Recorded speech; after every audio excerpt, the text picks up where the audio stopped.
A gestão de resíduos sólidos urbanos é um dos grandes desafios das cidades em todo o mundo. O assunto se torna ainda mais complexo quando se busca aliar sustentabilidade e eficiência energética. Os aterros sanitários, considerados hoje a principal solução final para o descarte de resíduos no Brasil, representam 63% da capacidade instalada de produção de biogás no país, juntamente com as estações de tratamento de esgoto, segundo o Panorama do Biogás 2023. Apesar desse avanço, a realidade mostra que ainda existem muitas barreiras para que essa potencial fonte de energia seja plenamente utilizada.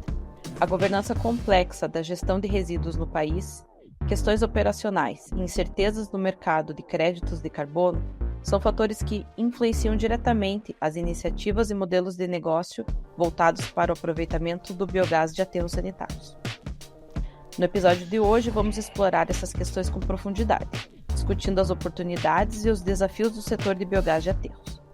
Eu sou Vanice Nakano e sejam bem-vindos ao podcast da Amplum Biogás. Diretor Executivo da Clean Energy BR, diretor de Bioenergias do Sind Energias Rio Grande do Sul, engenheiro ambiental, oceanógrafo e mestre em tecnologia ambiental com MBA em gestão de projetos pela FGV São Paulo. Atua no setor de biogás, biometano e crédito de carbono há mais de 15 anos. Possui forte experiência em gerenciamento de resíduos, trabalhando nas esferas de controles financeiros e operacionais corporativos, de várias unidades de operação e manutenção e implantação de novos negócios. Thiago Nascimento Silva é o nosso convidado de hoje. Thiago, fico muito feliz em tê-lo aqui. Mais uma vez agradeço pela parceria com a Amplum que você tem conosco e por aceitar nosso convite e estar aqui no nosso podcast. Oi, Vanice. Eu que agradeço o convite. É uma grande satisfação estar aqui para compartilhar um pouco da minha história e de uma parte do meu conhecimento nesse tempo que eu trabalhei na área de biogás. Obrigado. Imagina, a gente que agradece e com certeza vai ser uma conversa e tanto. Thiago, antes da gente começar com um papo de assuntos técnicos, a gente costuma pedir para os nossos convidados contarem um pouco quem é o Thiago fora do ambiente do RSU, fora do ambiente dos aterros sanitários e do biogás. Pode ser um pouco aí do teu hobby, pode ser o Thiago Corredor, o Thiago Pai, o que você quiser compartilhar aí com o nosso público. Vocês perceberam que eu fiz cursos diferentes aí, né? Fiz oceanografia, fiz engenharia, então eu tenho eu tenho uma forte ligação, sempre tive uma forte ligação nessa parte ambiental. Desde pequeno, desde adolescente, eu gosto de fazer caminhada, mergulhar, né, fazer trilha, acampar. Eu sou da região ali do Vale do Paraíba, de Taubaté. Taubaté fica bem perto do litoral norte de São Paulo, né, e também fica perto da Serra da Mantiqueira. Então, o acesso ali era bem fácil para ter contato com a natureza. Então, eu sempre gostei. Desde os 15 anos eu fiz vários cursos de mergulho, fiz curso de mergulho de básico, de profundidade, noturno, de naufrágio, sempre andei muito de bicicleta, então essa parte ambiental sempre me chamou a atenção, e isso foi um dos motivos que eu escolhi, né, entrar na parte ambiental. Na época lá, quando eu tinha 18 anos, a oceanografia tinha somente 3 cursos no Brasil, que era no Rio de Janeiro, no Rio Grande do Sul e Santa Catarina. Eu acabei fazendo em Santa Catarina, aí com 18 anos eu mudei para a região ali de Itajaí e fiz oceanografia. Foi um curso bem completo, bem interessante, bastante tempo, né? São 5 anos e é período integral, né? De manhã e à tarde. Então exigia muito da gente. Tinha grandes profissionais ali, grandes professores. Mas no meio do curso, eu acabei fazendo um estágio. Eu fiz vários estágios, né, durante o curso de oceanografia, principalmente nas férias, né, porque durante as aulas era difícil trabalhar em alguma empresa. Então a gente fazia muito nas férias ou em laboratório dentro da faculdade. Então eu acabei fazendo um estágio dentro da faculdade, no laboratório de engenharia ambiental, que tinha muita sinergia com o curso de engenharia ambiental, que também tinha nessa universidade. e eu acabei trabalhando na área de resíduos dentro desse laboratório. E comecei a me interessar, comecei a ler bastante, eu gosto de estudar, gosto de fazer pesquisa. Isso é um ponto também que, que fez com que eu descobrisse bastante coisa nessa área de biogás, depois eu vou falar um pouquinho, essa parte de pesquisa. E eu acabei, assim, decidindo, eu até pensei em parar o curso de oceanografia e fazer engenharia, né, para trabalhar focado na área de resíduos, mas a minha orientadora na época me indicou para terminar o curso de oceanografia, porque parte do curso de engenharia já seria, teria várias disciplinas que seriam iguais, né, então eu faria em pouco tempo o curso de engenharia. Foi possível fazer equivalência, então, de algumas disciplinas. Foi, de várias disciplinas, tanto que eu fiz somente em 3 anos a engenharia ambiental. Na verdade, quando eu terminei a oceanografia, eu engatilhei a engenharia e o mestrado junto, né? Então, eu fazia mestrado na mesma universidade e engenharia também, mas ao mesmo tempo eu comecei a mandar currículo para a área de resíduos, né? Algumas empresas do Brasil e uma empresa de São Paulo que estava fazendo, coincidentemente, um dos primeiros projetos de biogás do Brasil, aqui em São Paulo, me chamou para... Tinha uma vaga de estagiário. Então, eu era formado em oceanografia, fazendo mestrado, fazendo engenharia e entrei como estagiário. Daí é aquele negócio que a gente dá algumas dicas para as pessoas que querem iniciar em alguma carreira, alguma coisa. Às vezes você tem que dar um passo para trás para dar depois 2, 3 para frente, né? Então, eu me arrisquei ali e entrei de estagiário eu acho que eu tinha 23 anos e entrei como estagiário nessa empresa. E foi muito bom para mim, porque quando eu percebi, eu tive que fazer a mudança para São Paulo, tudo, né?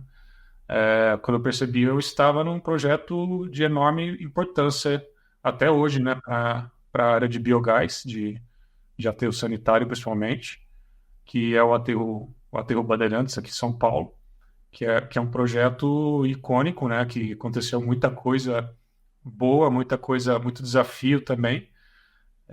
Então, foi bem interessante. Então, o começo ali da minha entrada na área de biogás foi dessa forma. Olha só, então, do mergulho para a oceanografia até chegar nos aterros, aí sim, indo para o VHs. Muito bom, Thiago, muito bom. E aí, depois de Bandeirantes, conta mais da tua trajetória, onde mais você atuou, o que mais você percorreu aí nesse caminho até chegar onde você está hoje. Então, no Bandeirantes, como eu entrei de estagiário, eu fiz a transferência da faculdade de Santa Catarina para São Paulo, né? Eu terminei aqui. Mestrado também eu terminei aqui, mas eu terminei em São Paulo, mas eu continuei o mestrado lá em Santa Catarina. Então, eu só fui depois apresentar a dissertação. E eu acabei também fazendo a dissertação do mestrado e o TCC como biogás. Então, são dois estudos também interessantes para o pessoal procurar aí no Google.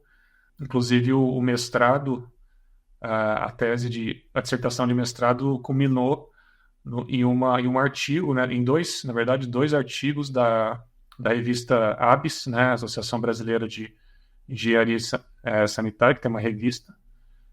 A gente publicou nessa revista os estudos, dois artigos referentes à dissertação. Mas esse projeto do Bandeirantes foi interessante porque era uma concessão de exploração do gás de um aterro municipal, né, que recebeu lixo durante 30 anos de São Paulo. Na verdade, recebia na época que eu entrei, 2005, e esse projeto ele foi desafiador por quê? Porque, primeiro, que era um projeto enorme, né? Então, a gente instalou de uma vez só 20 megas. E foi um dos primeiros, então não tinha ninguém que entendesse desse tipo de projeto. Até porque foi por esse motivo que foi chamado um dos sócios, que era uma empresa holandesa, que tinha 33% dessa empresa, que trouxe o know-how de exploração de biogás de aterro lá da Europa, né? Isso foi bom e foi ruim, né? O bom é que tinha algumas referências ali de algumas pessoas que tinham contato, né? Que te poderiam trazer alguma coisa. A parte ruim é que a gente teve que adaptar muita coisa, porque a realidade dos aterros europeus, americanos, é muito diferente. Então, a gente teve que adaptar toda a parte de projeto, de engenharia, de tubulações, até a parte operacional.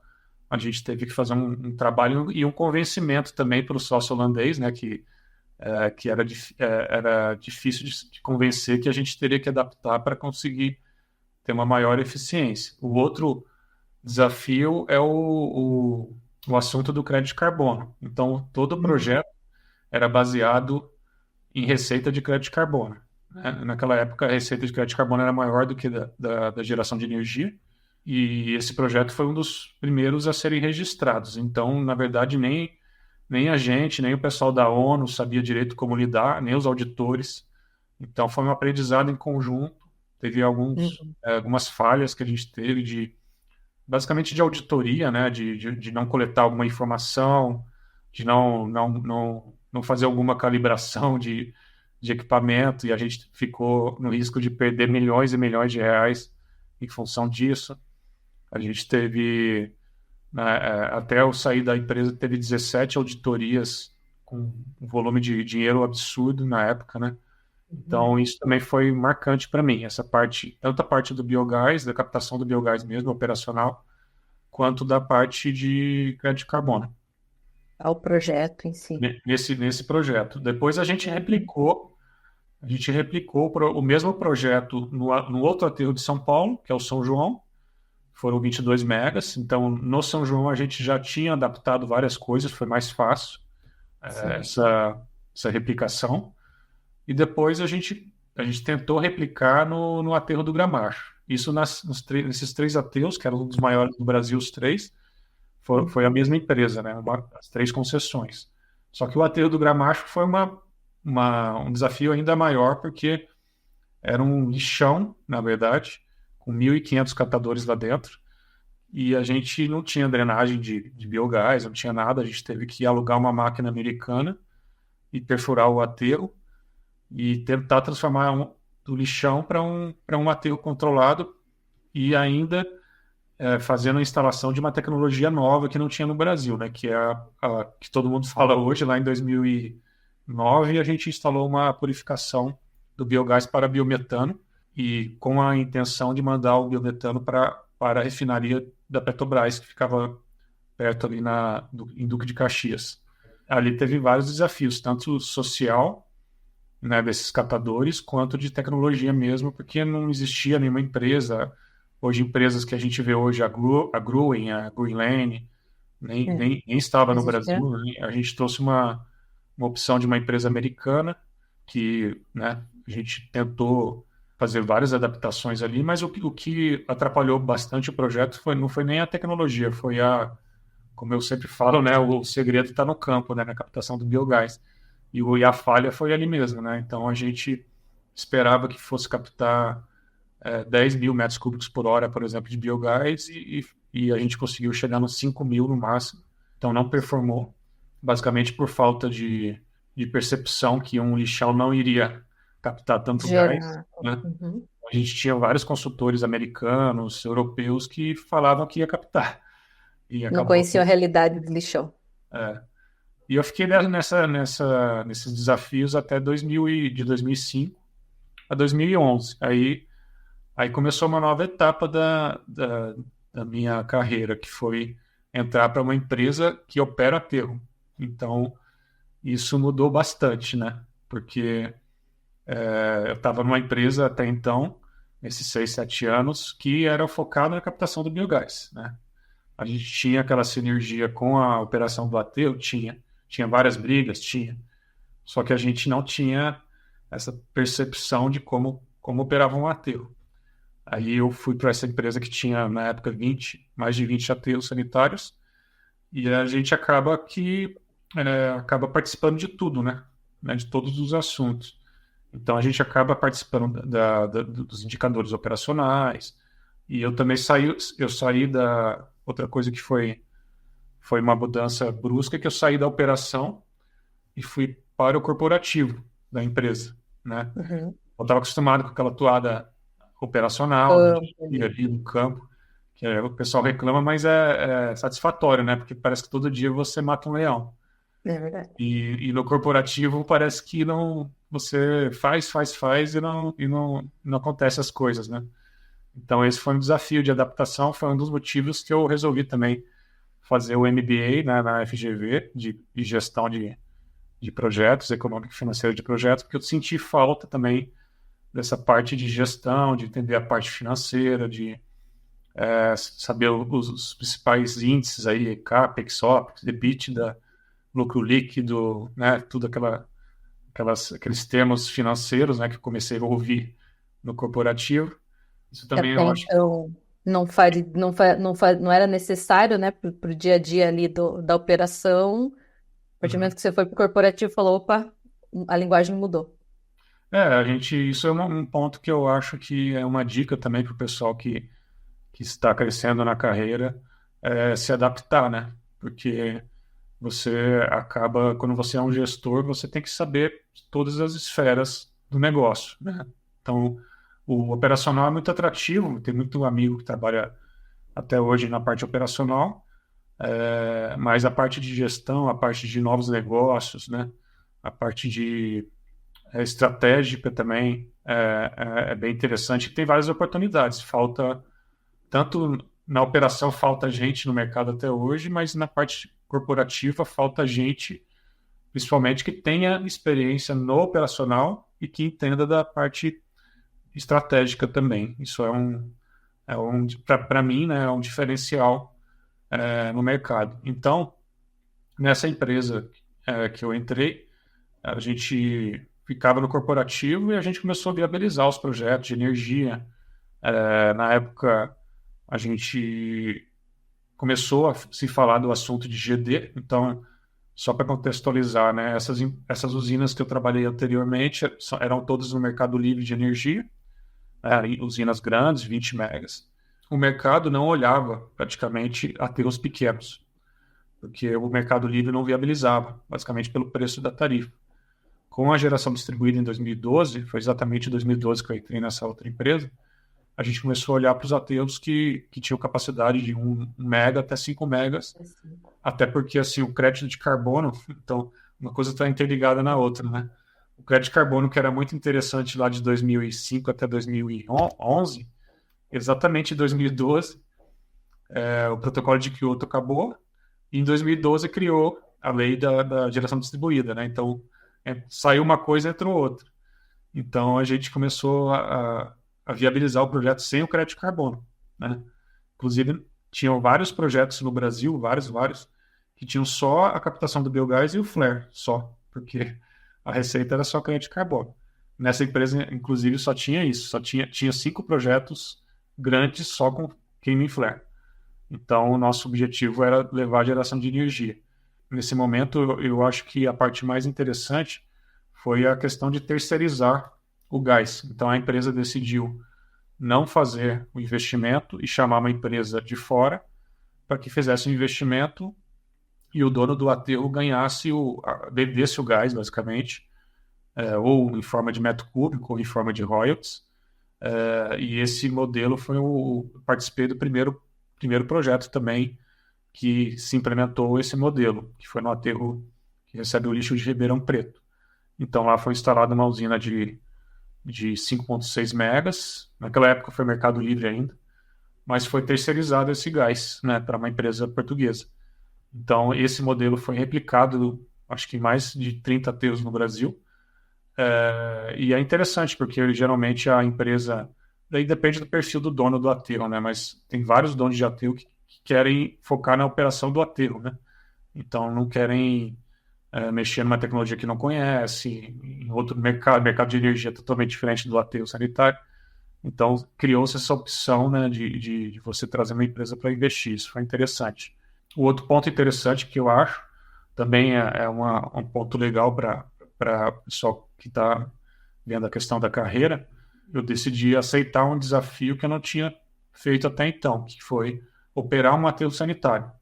Então surgiu uma oportunidade na empresa, um gestor saiu de um aterro aqui perto de São Paulo, de Itapevi, que na época recebia 1.000 toneladas por dia, e eu decidi me candidatar a operar esse aterro. Esse aterro também tinha captação do biogás. Eu cuidava da captação do biogás, eu conhecia o aterro já, né?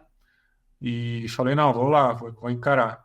Então eu fiquei na operação do aterro, então o aterro que recebia 1.000 toneladas por dia. O pessoal que não sabe, 1.000 toneladas é equivalente a 1 milhão de habitantes, então é bastante coisa. Resíduos de 1 milhão de habitantes, né? O aterro que operava 24 horas, tinha 60 funcionários abaixo da minha gestão, tinha captação do biogás, a captação do biogás tinha um contrato de crédito de carbono, então acabou, a gente abraçava tudo, e foi interessante que eu vi o outro lado da história, né? Que é ter essa percepção de como que a captação do biogás também atrapalha a operação do aterro, né? Eu tinha que ficar dos dois lados do muro. Eu fiquei durante 1 ano só, mas parece que foi 5 anos naquele aterro, né? Foi bem corrido, foi bem desafiador. Participei também de uma ampliação desse aterro, né? Ou seja, fazer uma célula nova para ampliar também é um outro desafio dentro de um aterro, né? Quem já participou disso sabe que é um desafio na parte ambiental, né, de licenciamento, para convencer o órgão ambiental que você tem que tirar um outro morro para continuar o aterro, né, ou expandir a área, quanto na parte de engenharia, de gestão, é como se fosse um novo negócio dentro do aterro, né, você fazer uma ampliação. E eu fiquei nesse desafio nessa empresa até 2015, final de 2015.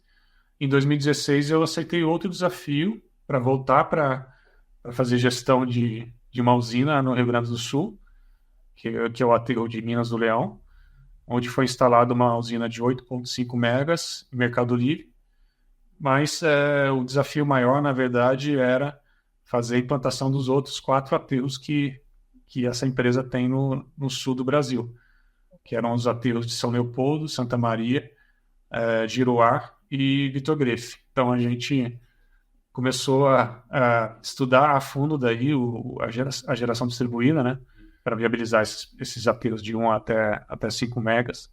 Aí eu tinha 3 células, na verdade, uma para operar a usina em funcionamento, de 8 megas, outra para tocar os assuntos de crédito de carbono, que a gente tinha 2 contratos, um com a Noruega e outro com o Banco Mundial, para os aterros de Minas do Leão e São Leopoldo, e o outro era a célula de novos negócios. Então a gente tinha uma equipezinha com a ajuda lá local do pessoal da CRVE, lá da Solvi, que a gente fazia a implantação dos novos negócios. Então foi bem interessante.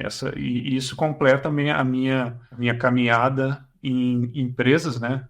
Fazendo gestão de projetos em empresas, novos negócios, crédito de carbono, e finaliza um ciclo nesses 15 anos, de 2005 a 2016, 2020, que faz, daí aqui a gente entra em uma nova etapa da minha história. Tiago, existem os operadores de aterro que fazem negócios com outras empresas que vão lá, captam biogás, investidores que vão investir numa planta de captação e aproveitamento energético daquele biogás. Isso é um dos modelos possíveis, né? Existem outros casos em que o próprio operador investe na operação dessa planta de captação e aproveitamento do biogás. E ainda existem casos em que acho que a prefeitura é dona do aterro, e aí eu não sei se existem casos de prefeituras conseguirem captar biogás. Como é que estamos hoje no Brasil? Quais os modelos de negócio mais comuns que você vislumbra? E o que você acha que está sendo a melhor tendência? Você acredita assim, o mercado está indo para esse caminho? E muito pensando assim, pensando na melhor captação do biogás, o que você acha que tende a ser um modelo de negócio ideal? Se existir, é claro. Você tem razão. Tem basicamente 3 modelos no mercado. Existem os aterros privados, que dependendo do perfil do dono do aterro, ele escolhe para fazer o próprio investimento. Existe o aterro privado que o dono do aterro ele prefere não fazer um investimento e terceirizar. E hoje está acontecendo bastante o modelo misto, né, no aterro privado. Falando primeiro sobre aterro privado. Tá? Então, essa questão, qual que é o modelo ideal? Na verdade, não tem modelo ideal, né? O modelo ideal é que você consiga fazer um projeto viável financeiramente, seja fazer investimento próprio ou não, e que você tenha um projeto que contemple todos os pontos ideais para que tenha sucesso, ou seja, que você... Porque qual que é o ponto principal aí na questão da operação do aterro, né? Do aterro ser privado? É você, privado ou não, né? Mas é você ter uma operação adequada para captar o biogás e um projeto adequado para captar o biogás.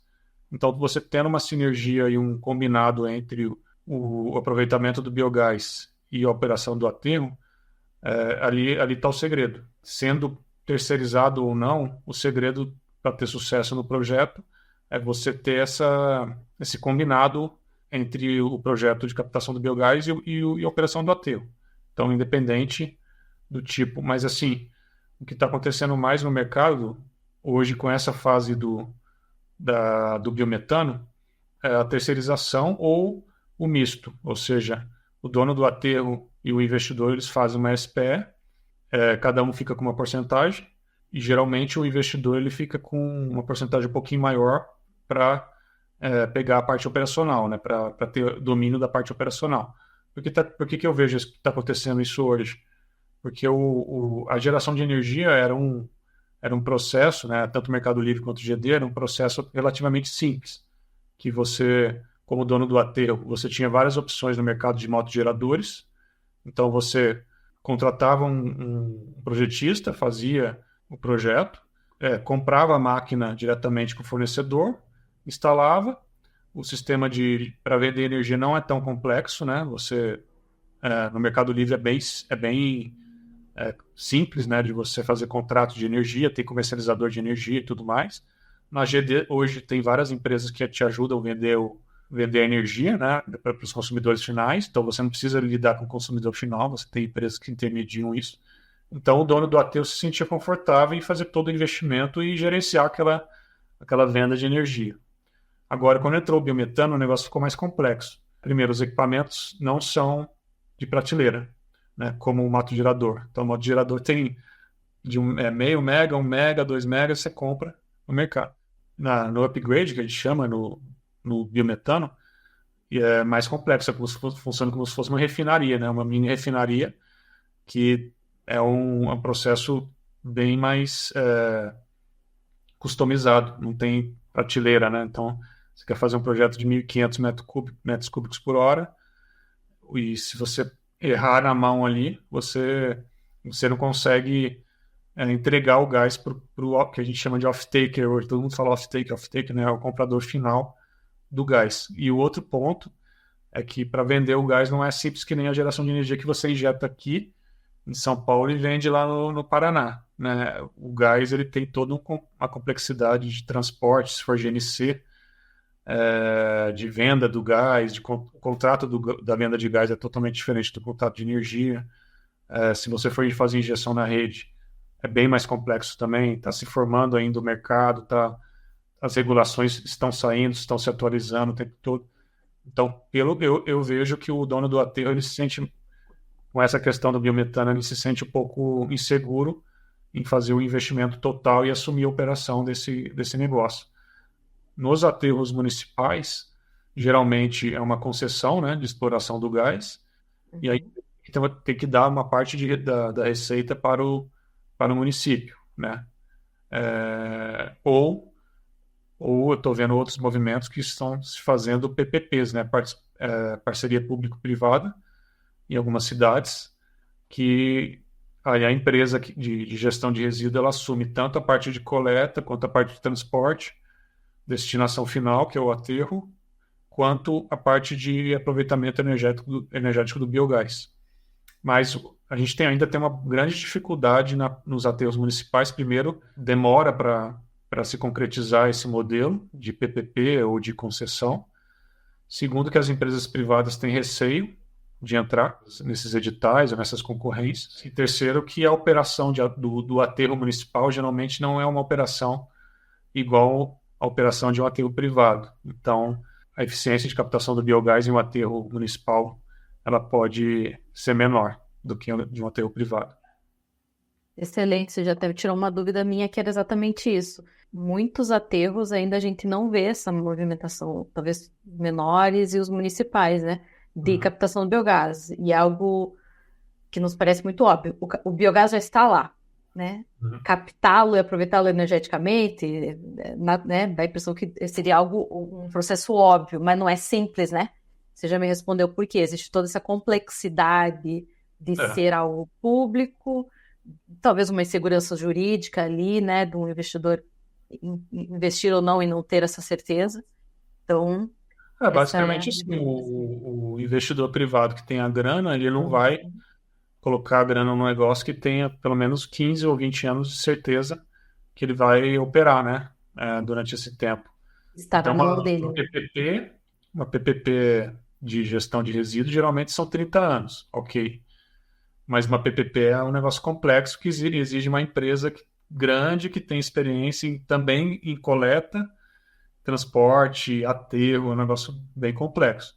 Então não é apenas um investidor da área de biometano e energia que vai entrar nessa.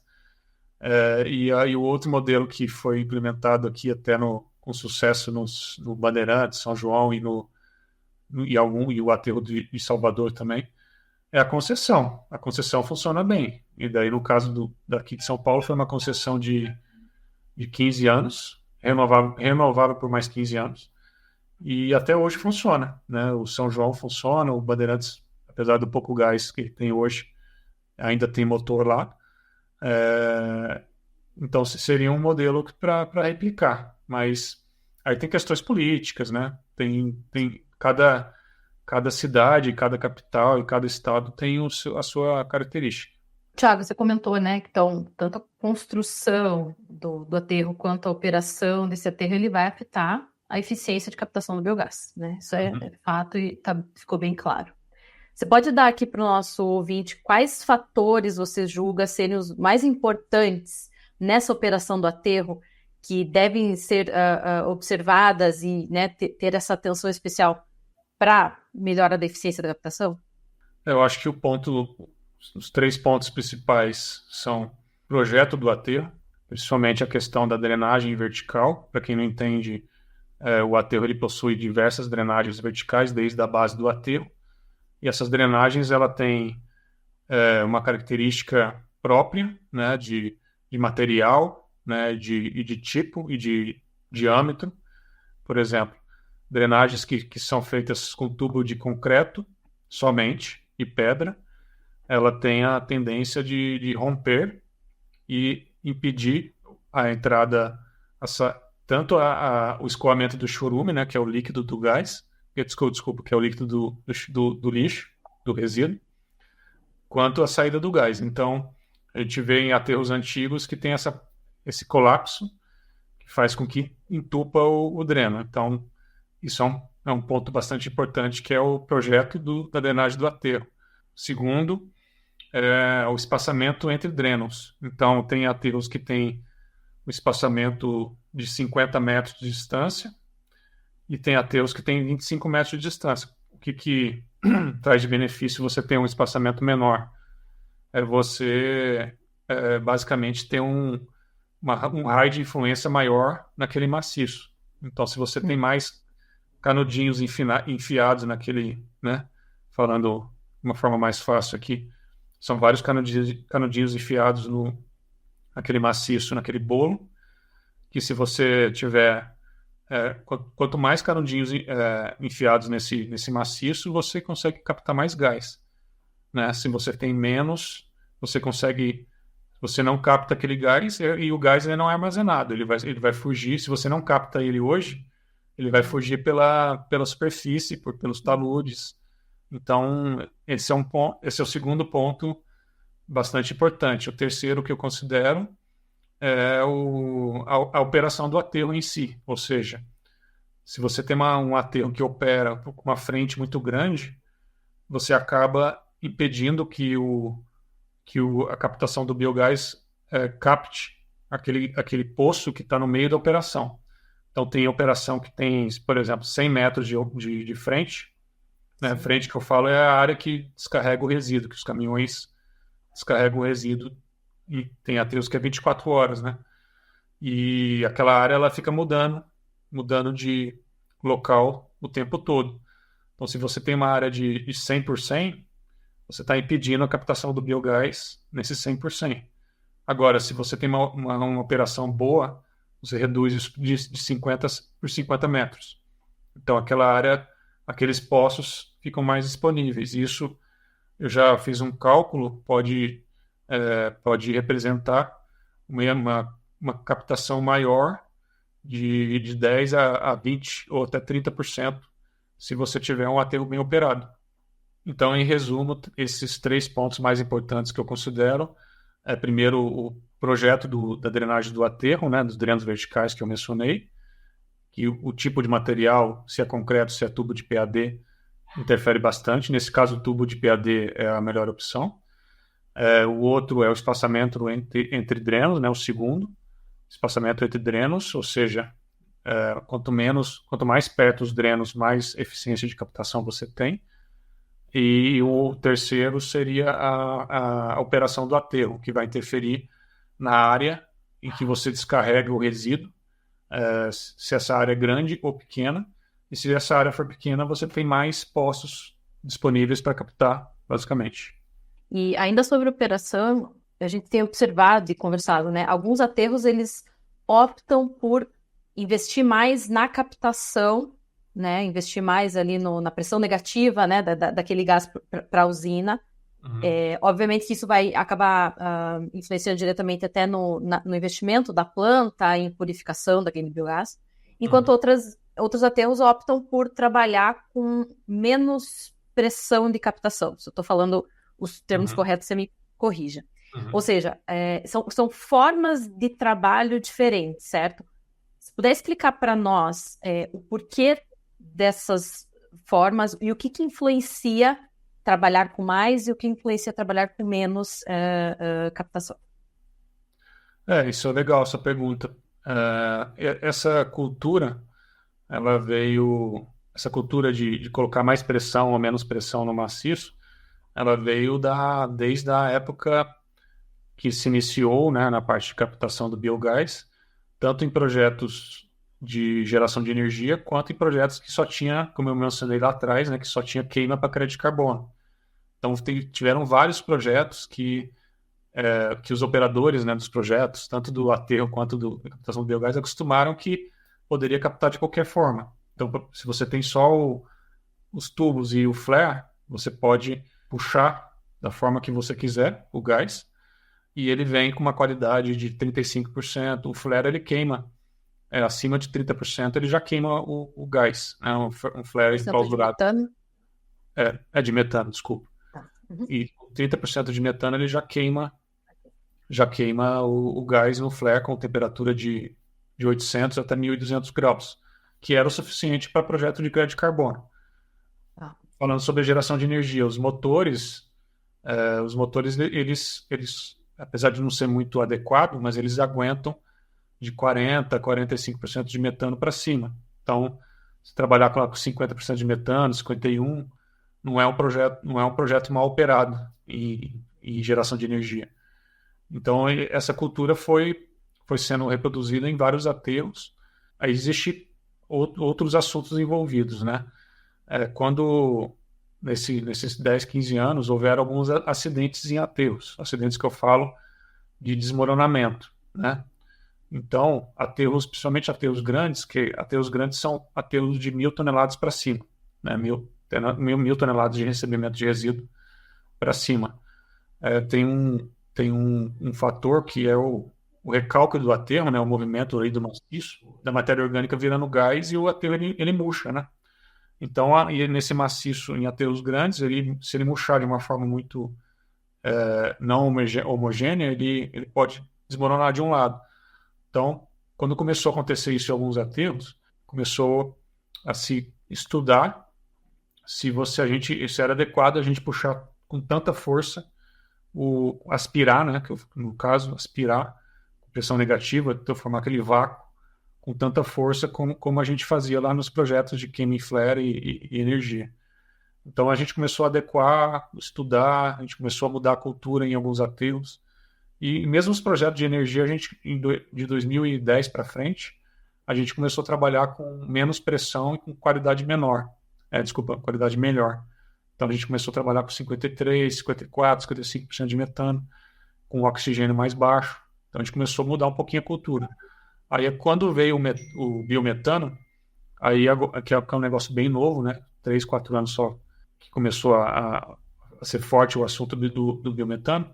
Aí o assunto de trabalhar com uma qualidade melhor ficou mais forte, né?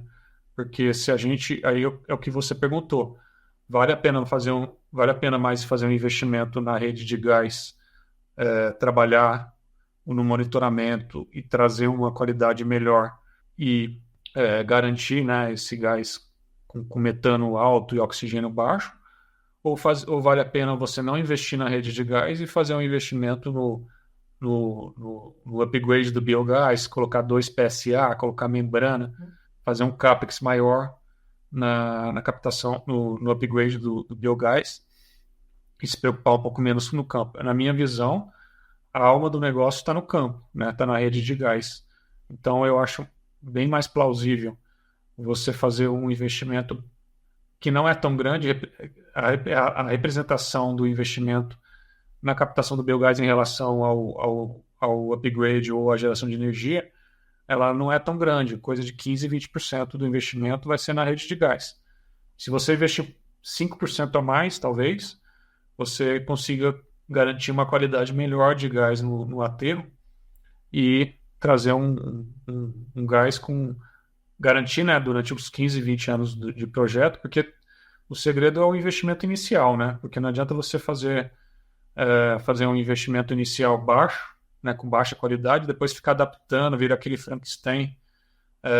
O melhor é você já prever no seu projeto, quando você vai financiar tudo, já prever um negócio encorpado, com tudo adequado, com as válvulas adequadas, equipamento adequado, para que você inicie o projeto já com a qualidade boa. E isso está acontecendo nos projetos.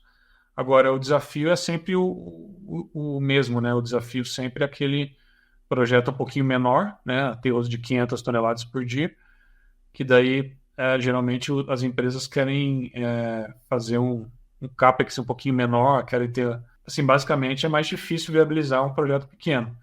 Então, nesses aterros, eu estou vendo um movimento para não dar muita atenção na captação do biogás. Eu acho que é natural, né? Acho que é natural projetos menores você tentar adaptar ao máximo possível para que consiga viabilizar o projeto. Sim. Thiago, para eu entender, quando você diz investir mais na captação, é aquilo que você explicou anteriormente, de ter mais dutos de coleta e captação do biogás e investir na frente, quando você comentou ali na frente, ao invés de desenvolver a opção de investir mais na captação ou mais no upgrading. Na captação seria o quê? Então, existem projetos que o investidor ele opta por não comprar o projeto executivo, o dimensionamento da rede, né, o projeto de adaptação do dreno, e ele faz por ele mesmo e acaba não fazendo uma instalação da rede de gás adequada para que atinja a qualidade adequada para o biometano. O outro ponto que eu acho importante é que você faça um investimento um pouquinho maior no monitoramento. Depois que você faz o investimento na rede e começa a operar a usina, você tem que optar, né, por ter quantos operadores você vai ter na planta. Então, o ideal é que você tenha operadores para a planta de purificação, por exemplo, ou geração de energia, diferente do operador que vai monitorar os poços. Então, tem projetos que quer economizar e coloca o mesmo operador para fazer a operação dos motores e o mesmo para o campo. Isso não dá certo, geralmente, porque, primeiro, que a pessoa acaba assumindo muito trabalho. Segundo, que o perfil é diferente. Então, o operador que opera uma planta de biometano ou geração de energia, ele tem um nível técnico bem maior, né? Geralmente, ele trabalhou em empresas que já trabalham com geração de energia ou com refinaria, né? Ele não quer ficar no campo. Então, quando você joga essa pessoa no campo, ele não trabalha bem, ele não quer ficar no campo, ele não quer lidar com outros tipos de pessoas, de operadores, enfim. não funciona muito bem. Então, vale a pena você fazer um investimento um pouquinho maior no monitoramento, ter 2 ou 3 pessoas para monitorar os postos de uma frequência maior, para ter um sistema que você coloque todas as informações de todos os postos em uma planilha, que faça gráficos, que controle todos esses postos, e você tem o histórico de todos os postos, e isso beneficia também a sinergia com o operador do aterro, porque o operador do aterro, quando acontece alguma coisa, de algum problema operacional, ele quer ter um histórico dos postos, quer ter um histórico de metano, de oxigênio, de pressão. Se você não tiver isso na mão, ele vai se incomodar porque ele vai perceber que você não está sabendo o que está acontecendo no campo, entendeu? Então, eu acho bastante importante tanto ter projeto para captação do biogás, ter dimensionamento, comprar esse projeto de um projetista, quanto investir no monitoramento da rede de gás quando começa a operar o projeto. Ok, muito bem, entendido agora. Thiago, mudando um pouco agora de assunto, quero tratar um pouco mais de créditos de carbono, né? Então, a gente sabe que crédito de carbonos florestais, de áreas, né, de áreas de floresta, eles tendem a ser mais valorizados do que normalmente os créditos de carbono gerados de aterros sanitários. Uhum. Só que a gente viu recentemente na mídia, né, todo esse caso de fraude de créditos de carbono na área amazônica. Não, realmente é algo que coloca uma certa fragilidade nesse tipo de crédito. E eu queria saber, tanto que os próprios compradores desses créditos, empresas super renomadas, né, acabou manchando um pouco isso. Então, eu acredito que isso vai muito além, né, vai ter muita coisa ainda para ser discutida. Mas o que eu queria ver contigo se essa situação chegou a espirrar nos créditos de carbono de aterros, se mudou alguma coisa, se você já deu para sentir que mexeu nos valores, e o que você acha que pode acontecer daqui para frente? O pessoal sempre me pergunta sobre crédito de carbono, porque os projetos de biogás lá desde do início lá do MDL em 2004, 2005, sempre tiveram uma receita interessante, né, com crédito de carbono, tanto na fase de auge, né, que foi uma receita muito alta, quanto na fase de baixo. Então, assim, mesmo em 2012 lá, que se você fosse comprar créditos no spot, você tinha valores de 0,5 euros, então era quase zero o valor, mas a gente conseguia contratos interessantes com o Banco Mundial, com a Noruega, de 3, 4 euros a tonelada, que é uma receita bem interessante para projetos até hoje. Esse valor é interessante. Então, o pessoal fala, o mercado de carbono morreu em 2012. Para biogás nunca morreu, na verdade. Eu sempre trabalhei com todos os projetos, fazendo verificação, não parou as verificações, não parou as emissões, então nunca acabou. Agora, os projetos florestais, eu até trabalhei numa startup em 2022, que era focada em projetos florestais, né? Esses projetos, eles são interessantes, mas eles têm um processo, uma metodologia, né, que a gente fala, que é bem complicada de monitoramento, porque todo monitoramento ele é feito por ou muito artesanal, de você ir lá na floresta e verificar se realmente está acontecendo aquilo lá, e são locais de difícil acesso e tudo mais, ou por satélite, né? Então você tem que pegar as ferramentas que tem no mercado de satélite, fazer as interpolações, fazer as estimativas, e eles geralmente, na verdade, eles fazem os dois, né? Eles fazem o satélite e depois verificam no local se está acontecendo. Mas mesmo assim é muito complexo, é muito caro, né? Você registrar um projeto florestal. Então, só para vocês terem uma ideia, um projeto florestal para registrar vai ser 700 a 1 milhão de dólares para fazer só o registro. E um projeto de crédito de carbono de biogás, você vai investir no máximo 300 mil reais ou 400 reais no máximo. Então, a diferença de investimento para registrar é muito grande. E depois que começa a operar, você monitorar, né? Então, assim, o crédito de carbono de biogás não tem muito questionamento, porque a partir da hora que você manda o biogás para uma geração de energia e injeta na rede, a energia é toda controlada pela ANEEL, não tem muito o que discutir, né? Se entrou biogás ou não, porque a máquina não funciona sem o biogás. No florestal, existe uma complexidade para você comprovar isso. E isso que aconteceu nos últimos anos. Não só esse ano, mas tiveram vários projetos que foram questionados. Geralmente o crédito de carbono florestal era de valor maior, né, do que do biogás, e hoje se inverteu. Então, a sua pergunta, se afetou a área de biogás, afetou de forma positiva. Olha só. Não, assim, na minha visão, eu acho que não é interessante acontecer isso para ninguém. Mas, porque assim, acaba questionando todos os projetos. Na hora que Exato. aconteceu ali, na hora que saiu na mídia a Polícia Federal, as empresas que compram projeto de biogás, compram crédito de carbono de projeto de biogás, já querem saber mais coisas, mais detalhes do projeto, querem saber se a gente não está contratando escravo, aquela coisa toda. Contratando não, né? Tendo escravo no projeto, né? Porque escravo você no contrato. Eu acho que não é bom para ninguém. Mas, como aconteceu, eu vi um movimento natural das empresas grandes que compram crédito de carbono, tanto os tem trade, né, que compra para revender, e tem empresa que compra direto. Elas estão procurando projetos de energia, de biogás e tudo mais. E o outro ponto é que, como a ONU, né, o MDL está stand-by, né, basicamente, porque não foi definido ainda o mercado global que eles estão querendo fazer, as duas outras plataformas, que são o Gold Standard e a Verra, ganharam força. E justamente essas duas plataformas tinham muitos projetos florestais. E os projetos de biogás migraram para essas plataformas. E hoje eu conheço projetos que vendeu recentemente a $7 a tonelada, que era esse patamar. A última vez que eu vi esse patamar foi em 2011, se eu não me engano. Chegou nesse patamar de 6, 7, depois reduziu e não voltou mais. Exato. Então tá bem interessante, assim, projetos que conseguem registrar na Verra, no Gold Standard, e eu acho que daqui uns 1 ano, 2 anos vai liberar de novo a plataforma do MDL. Não vai chamar MDL, né, mas vai ter outro nome,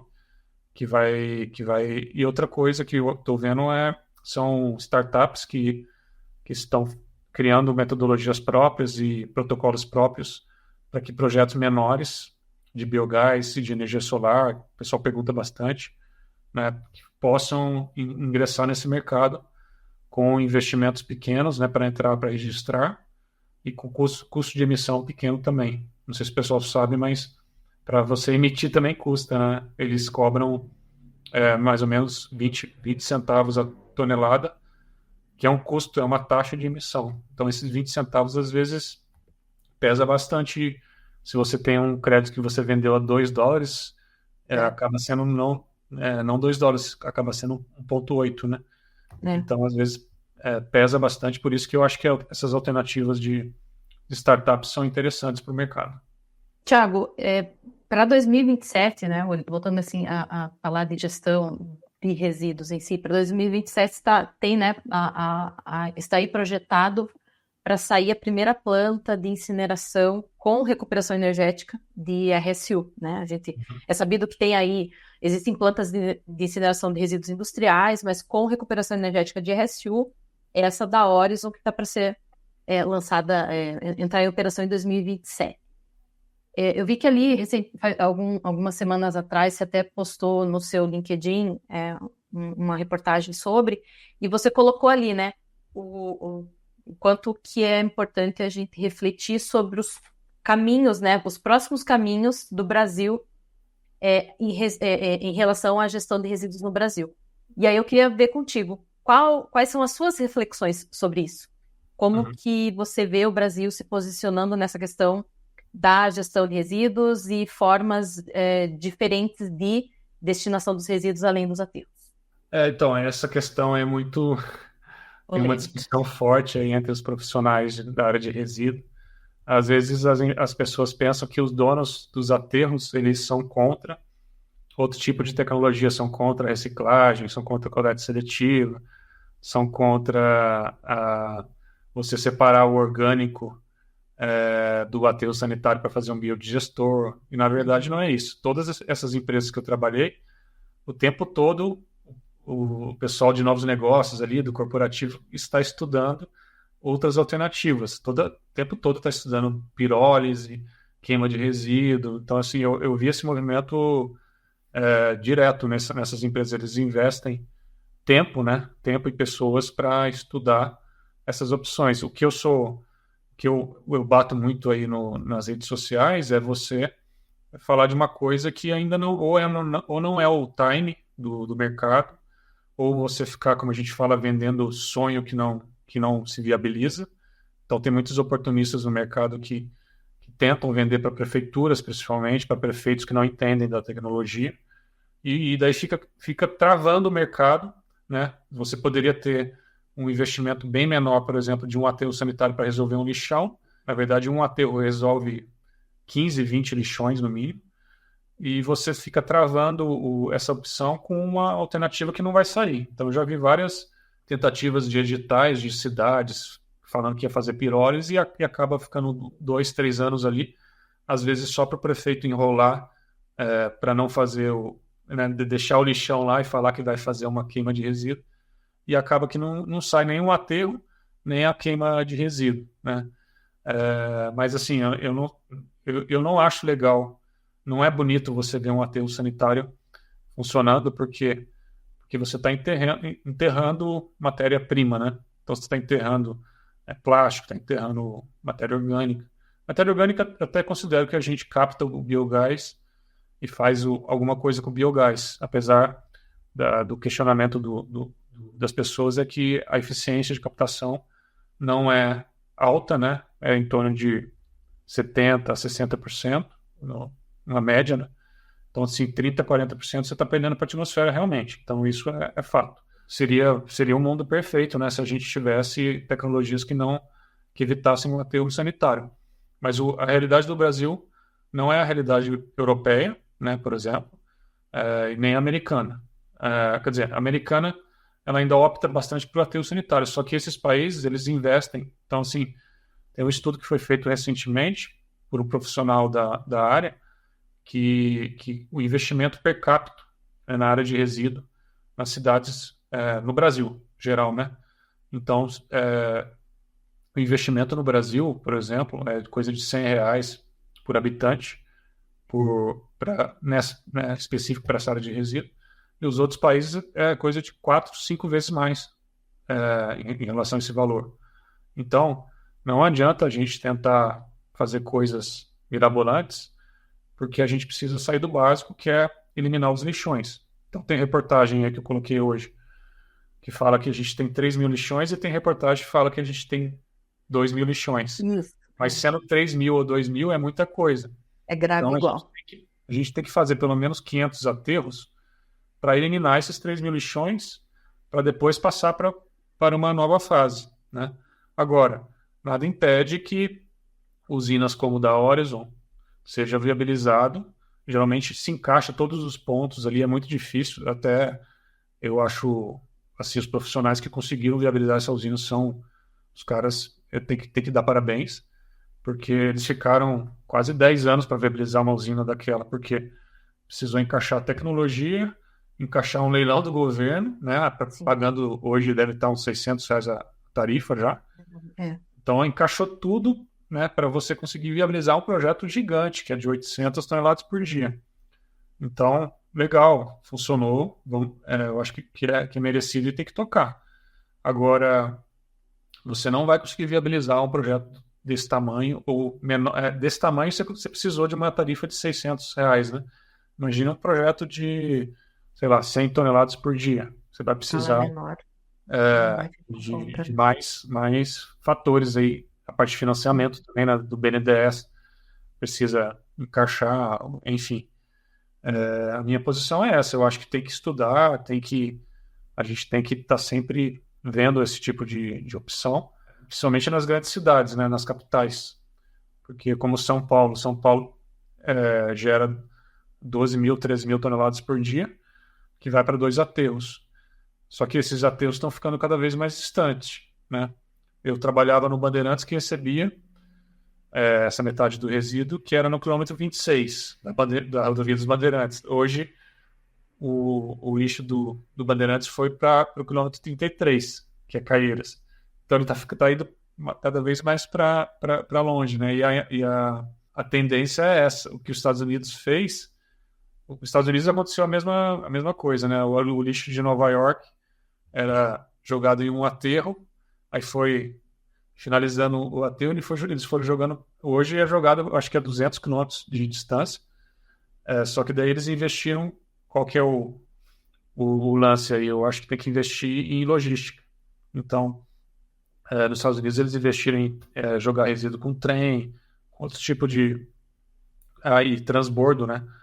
Transbordo, para quem não sabe, é você criar locais que você descarregue caminhões pequenos, esses caminhões de cidade, que descarregam 12 toneladas por dia, que conseguem carregar 12 toneladas por dia.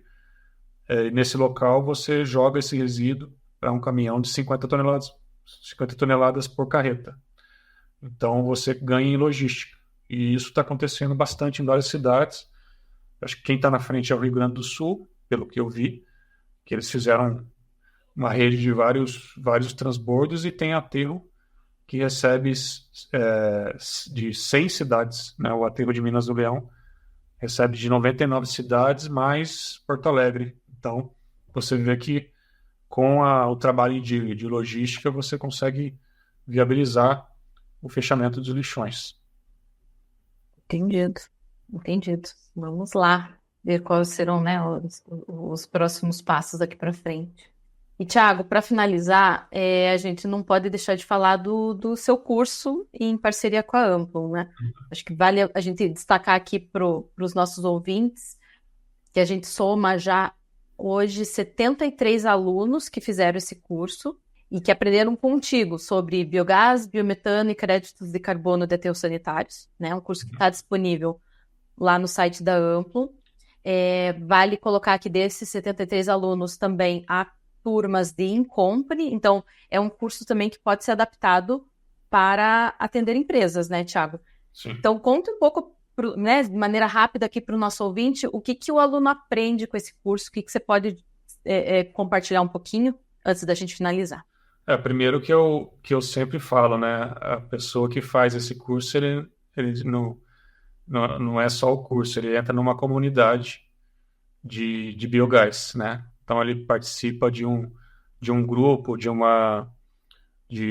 grupo de profissionais, grupo de pessoas que podem contribuir com o conhecimento não só da área de aterro, mas de outros setores, de outros negócios, de outras vertentes, na área de empreendedorismo, na área de biometano, da parte agro, né? Então, na verdade, ele entra numa comunidade que ele vai se aproveitar sempre, né? Eu acho que esse que é um ponto bastante importante, até mais do que o curso pontual.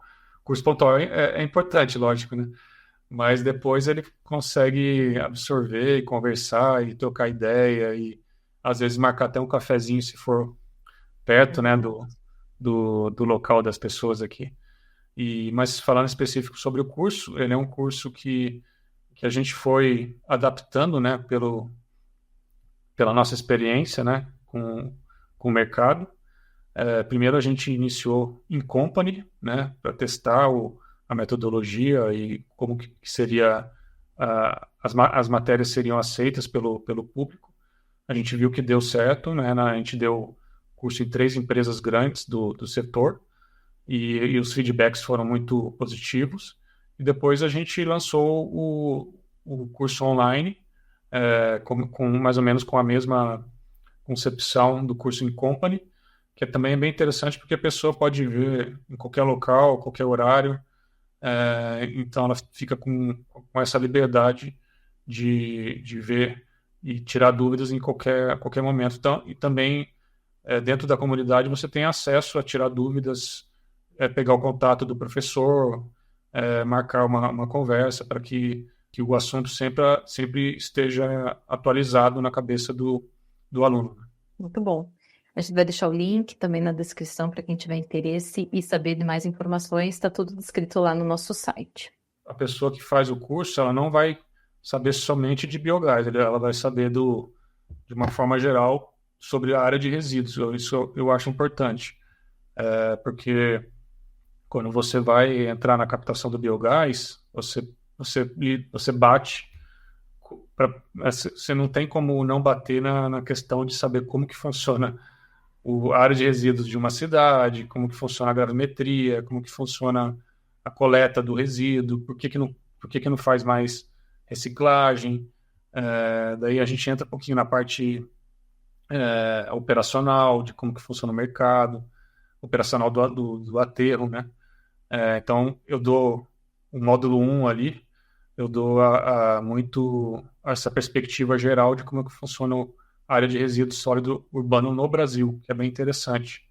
Depois a gente entra um pouco mais a fundo na área de biogás, na parte de captação do biogás, que é a alma do negócio, e depois dá uma pincelada na parte de crédito de carbono, porque eu considero, apesar de eu não ser focado 100% em crédito de carbono, mas eu considero bastante importante falar sobre crédito de carbono, porque, como eu falei, desde 2005, ou seja, quase 20 anos, esses projetos todos os projetos são registrados em alguma plataforma e todos dão uma receita interessante de crédito de carbono. Muito bem, muito bem. E, Thiago, antes de terminar, a gente gosta de pedir sugestões, alguma dica, seja de leitura, filme, podcast, o que você quiser recomendar, e também uma mensagem final para os nossos ouvintes. Então, se você já puder pensar nessa dica e numa mensagem final, estamos todos ouvidos. Sugestões e dicas para essa área de biogás, tem várias coisas aí nas plataformas, na plataforma da Amplo.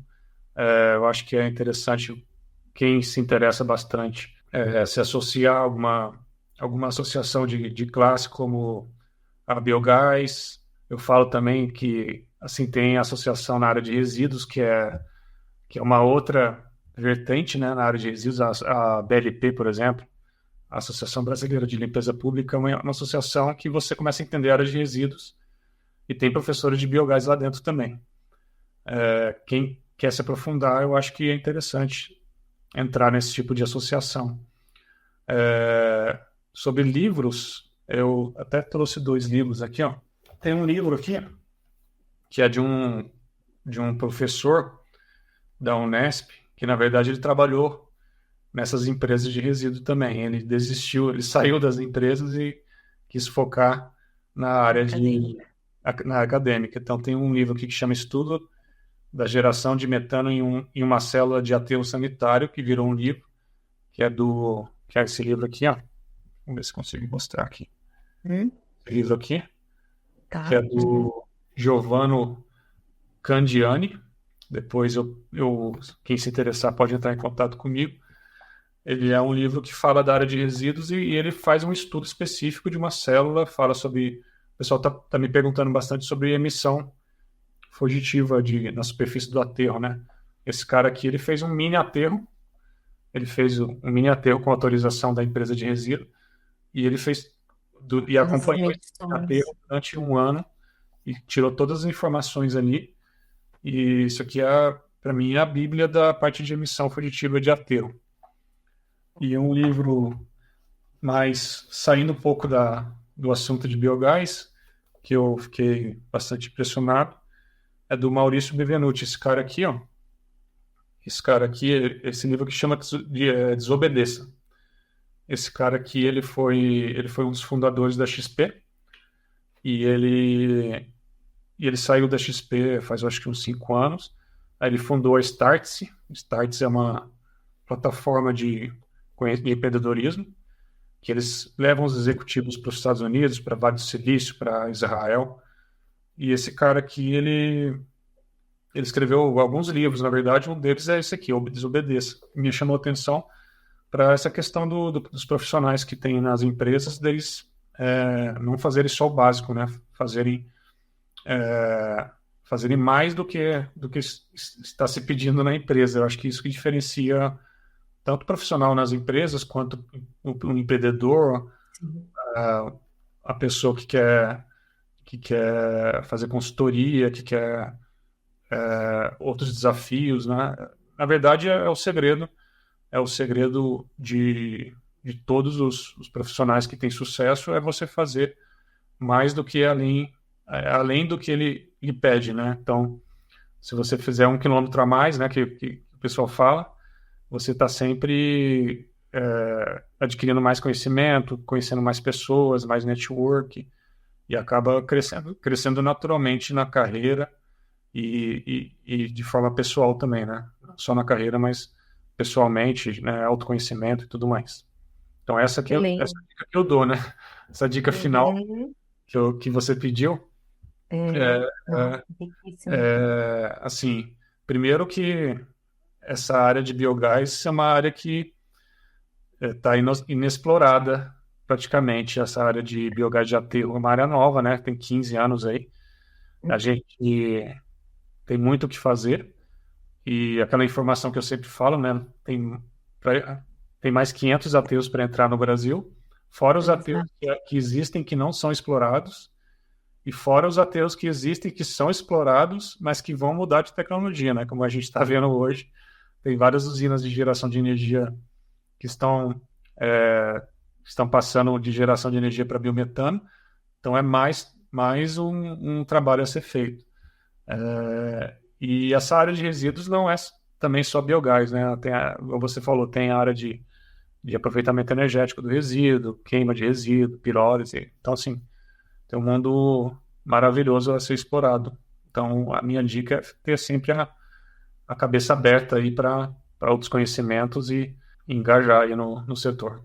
Muito bem, muito bom. Ótima mensagem, Thiago. Acho que é isso, é não ficarmos na zona de conforto, é sempre olhar, né, melhorar a cada dia e buscando aí novas alternativas, novas perspectivas virão, né? E, Thiago, eu preciso, né, falar para o pessoal aqui que você foi o primeiro professor que apostou na Amplum e entrou na parceria conosco para a criação desse curso e até outras, né, trabalhos vieram nesse meio tempo. Então, você foi o primeiro que confiou na gente. Eu tenho que agradecer, né, publicamente aqui por essa confiança na Amplum. Agradeço muito por todo o conhecimento que você tem repassado para nós, para nossa equipe, para o nosso público, né? Você já esteve presente na nossa Masterclass com os nossos alunos, além dos diversos cursos, né? Esses 73 alunos que já passaram nas suas mãos, ainda participando também em conversa com especialistas em outros cursos. Então, realmente você é uma referência para nós, né? E, novamente, agradeço muito pela parceria e por todo esse conhecimento que você tem nos passado ao longo desse tempo aí. Muito obrigada. Beleza, eu que agradeço e espero que a gente continue a parceria. Para mim está sendo bastante satisfatório continuar com esse trabalho que eu comecei lá em 2012, com o blog. Então, eu acho que é uma evolução, na verdade, do que eu venho fazendo para que o nosso trabalho aí de compartilhar conhecimento não se pare, né? Então, eu acho que sempre tem que inovar, né? Eu acho que isso aqui que a gente está fazendo é uma inovação para que a gente consiga atingir mais pessoas de uma forma mais light, né? Esse modo que a gente trabalha, eu acho que atrai bastante o público aí mais novo também, a galera que está entrando no mercado. Tem muita gente entrando no mercado ou querendo entrar, né? Muita gente que entra em contato comigo no LinkedIn ou no telefone falando: Tiago, como é que eu entro? Como é que eu não conheço nada e tudo mais? Então, a gente tem que dar apoio para essas pessoas. E a gente, com certeza, está conseguindo. Porque são 73, né, que você falou, 73. Exato. São 73 pessoas, mas com certeza a gente atinge mais pessoas, não só nos cursos, mas nas informações que a gente dá nas plataformas, no Instagram, nas redes sociais. Então, eu acho que a gente atinge, com certeza, bem mais pessoas do que 73. Tenha dúvida, não tenha dúvida. Certamente a gente consegue ter esse alcance e acho que a gente está fazendo um trabalho bacana. Convido a todos novamente, né, para visitar o perfil do Thiago no LinkedIn. Sempre tem muita informação rica. No Instagram também, né, Thiago? Uhum. E os perfis da Amplum também, pessoal. Então, novamente, Thiago, muito obrigada. E a você também, ouvinte, mais uma vez, obrigada por sua audiência. O podcast da Amplum Biogás foi criado para explorar o universo do biogás e biometano. A cada episódio, trazemos profissionais incríveis com conhecimento, experiências e visões sobre esse mercado tão relevante para a transição energética brasileira. Vem com a gente nessa jornada de aprendizado prático.